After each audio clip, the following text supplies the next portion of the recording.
Hey everybody! Today we're going to be talking about the sunk cost fallacy. But before we get into it, I need to tell you just a little bit of a story.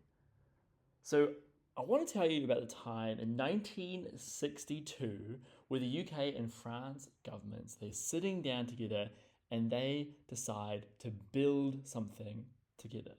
And they want to build something that the world has never seen before. A supersonic jet for civilians. And so 7 years later, in 1969, the Concorde had its first ever flight. Oh, it was beautiful as far as planes go. It was sleek, narrow as a dart, and it was also an astonishing, a beautiful, and awe-inspiring bit of engineering. Here's a bunch of them here. It was also fast, really quick. The Concorde could travel at twice the speed of sound. Now, when I heard that, I didn't really know how fast that was. So this example helped. Oh, another plane. There we go. So imagine that you want to travel from New York to London. New York, London. If you were on just a normal plane, it's going to take you about 7 hours. But if you were on the Concorde, it would take you 3.5 hours.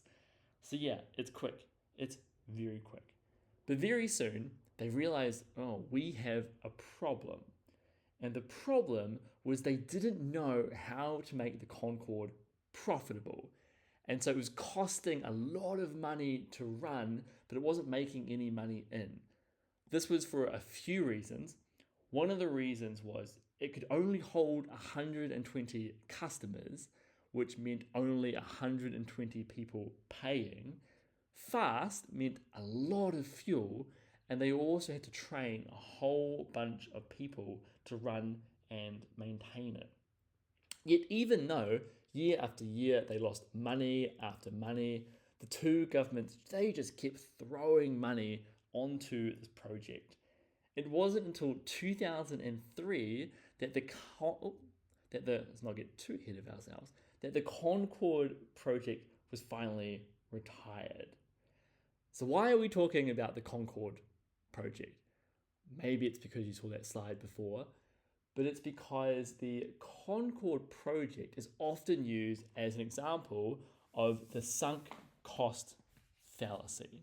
The sunk cost fallacy is when we keep investing resources, time, money into a project just because we've already poured resources into it. So if we've already spent billions of dollars on a plane that doesn't make any money, we don't want to waste that money. So we keep throwing more money onto it and wasting more time onto it. Now the Concorde, it's a dramatic and an expensive example, but the sunk cost fallacy is very common. Here are some other examples. Have you ever, surely not you, but have you ever known someone who stayed in a relationship too long because they've already spent 5 years in it and they don't want to waste those 5 years? That's an example of the sunk cost fallacy. Have you ever known someone who stayed on a job longer than they perhaps should because they've already spent years in time into this company? That is an example of the sunk cost fallacy.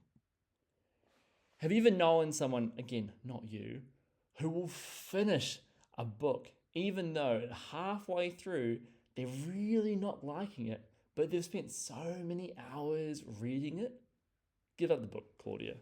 That is an example of the sunk cost fallacy.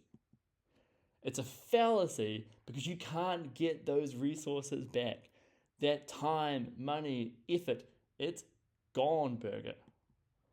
But what we can do is decide what we're going to do next. So Warren Buffett has this quote where he says, "The most important thing to do if you find yourself in a hole is to stop digging.